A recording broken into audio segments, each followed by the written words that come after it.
Sensex Nifty બુધવારે નરમ ખુલ્યા બાદ રિકવર થયા છે. યુએસ ફેડ રેટ કટના આશાવાદથી વૈશ્વિક બજારોનું સેન્ટિમેન્ટ સુધર્યું છે.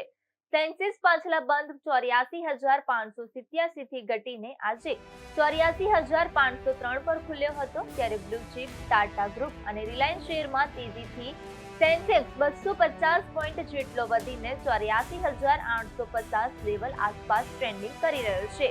એનએસઈ નિફ્ટી 40 પોઈન્ટ ઘટીને 25,842 ને ખુલ્યો હતો. ત્યારે શેર બજાર રિકવર થતા નિફ્ટી 5 પોઈન્ટ વધીને 25,970 લેવલ ઉપર મજબૂત છે.